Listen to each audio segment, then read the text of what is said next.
Yo, what's up mga ka-Doy TV Sports? Welcome back dito sa ating malupitang channel, Doy TV Sports, na hindi po magaya at hindi nang gagaya. Okay, ang topic po natin nandyan na. Okay, San Miguel, Phoenix. Ano ang prediction ni Doy TV? Alright, sino mananalo dyan? At ito pa, yung pong pinag-uusapan na trade daw, okay, blockbuster Ito po sa pagitan daw ni Monson at ito pong si ng Patak. Okay, nabanggit pa si Eddie dyan. Pagkomentuhan natin yan. And of course, yung senaryo po ng PBA, pag-usapan natin yan at mga pa-shoutout. Pero bago po yan, salamat po na sa ating mga minamahal na followers and subscribers, mga boss. Mga followers and subscribers na ayaw maloko ng mga fake news vloggers. Hindi po nakikinig sa mga kabalbalan ng iba't ibang vlogger dyan at mga Facebook page. Kaya kung kayo po gusto nyong ayaw nyong maloko, followers, mag-follow at subscribe na kayo. Okay, dito na po tayo sa ating gustong pag-usapan. San Miguel, Phoenix. Ano sa tingin ko? Sino mananalo dyan? Prediction ko. Ito po bibilisan ko lang. Alam nyo, ang basketball sa game of strategy. Hindi lang po sa sa mismong actual game Kaya po may nag-i-scout tayo para po umpisa pa lang, alam na natin ang strategy. Ngayon po, papalapit na po ang playoffs. For sure, katulad ko, matitindi na po ang listahan yan, scouting. Sino ba dapat, saan tayo dapat. Ngayon, going into standings mga boss, alam naman po nating number 1 ng NLEX. Ross umakyat na, Ginebra at Bolts. Ngayon po, ang panlima, of course, yan ang paglalabanan So far, San Miguel.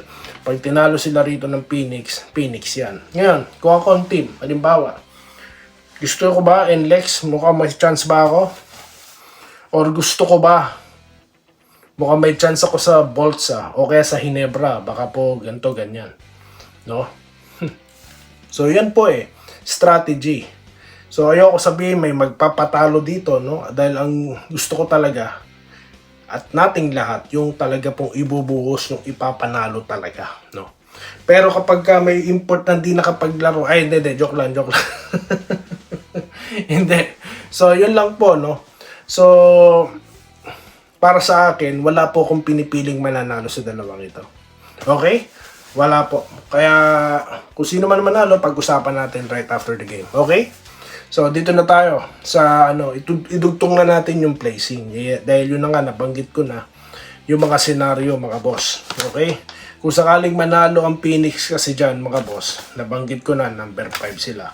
Di ba? San Miguel, slide down sa baba. Di ba? Alam mo, para sa akin, wala naman pong problema sa San Miguel. Wala naman na silang hinahabol na na playoffs Kung ako ang may-ari ng San Miguel, kung sino ang malakas dyan, yun ang babanggain natin. Dahil tayo malakas tayo di ba? We have both right, di ba? We have Junmar at series ito. Wala tayong pakialam, gigibain natin yan. Yun po kung ako ang SMC, Okay. Ngayon, kapag nanalo naman dyan ng Phoenix, nako, gusto ba nilang makakalaban kaagad ang crowd favorite o kaya di kaya Meralco, di po ba? So yan po ang magiging placing kasi right after that game. Kung sino man na manalo at sino man na matalo. Okay? So ngayon, magkakaroon dito kasi ng decision making Pagka sa outcome naman po ng laro ng Magnolia at ito pong Meralco, di po ba? Kaya itutuloy natin itong mga senaryo bukas, tulad ng ipinangako ko sa inyo after ng laro po ng Magnolia at Meralco. Okay? So ngayon, pa-shoutout na ba? Hindi pa. Ano pa pala? Ito po yung trade na napag-usapan between ng Batak at ito si Monson. Galing lang po sa yan, na iulat po yan ng spin, di po ba pinost nila? Galing sa source, Naniniwala ba si Doy TV? Naglabas na ako ng comment ko sa reels, di po ako naniniwala, kaya pinagkomentuhan ko lang, Okay?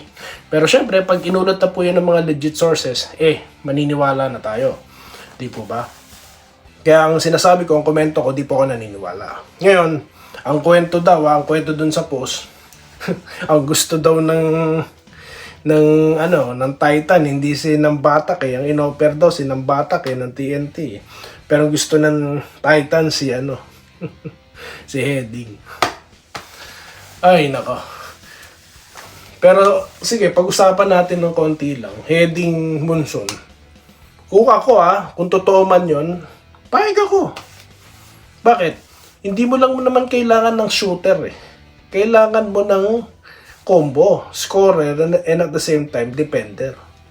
Tanungin ko kayo, sino po mas magaling dumepensa sa dalawa? No? Kung ako lang, no? Papayag ako. Munson. Di ba? Nakita niyo naman ang effort eh. Hindi ka man umiscore, may magaling kang dumepensa. Di po ba? O, yun lang masasabi ko. Yun lang po. Okay? Shoutout na po tayo.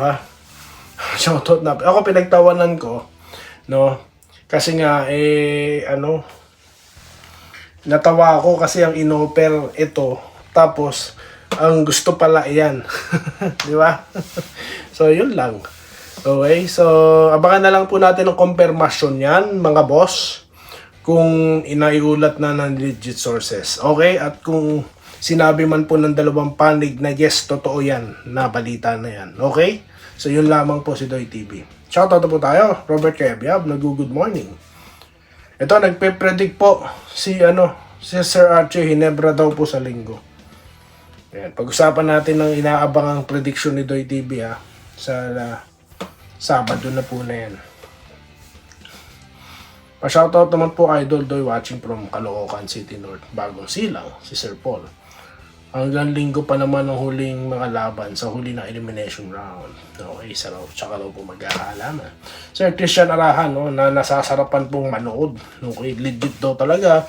Yung iba puro wala daw pong kwenta, or nakalagay na sulat dito, puro kwenta. Ikaw lang ayos talaga. Ituloy mo lang yan, kabayan. God bless, shoutout sa anak niya po na magde-debut. Advance happy birthday sa anak po ni Sir Christian Arahan. Okay? From Sydney, Australia. Rodolfo Labarda, ayan, alam ko po, nagko-comment na po kayo noon, Salamat po. Okay, Ginebra Fanatic Forever. Arwin Guban, good day Doy TV. Basta kahit anong mangyari, NSD pa daw po si Sir. Ito po, Gideon De Leon na lagi nakasubaybay. Yes sir, alam ko po yan. Salamat po. Magnolia 7, Francis Ivan Day.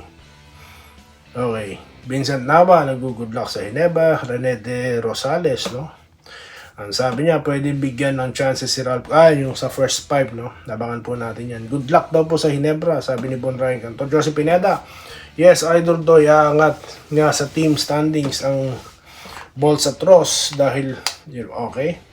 Pero if Ginebra win, maybe number 3 pa din sila. Yes, totoo naman po, Ang nangyari kasi dyan,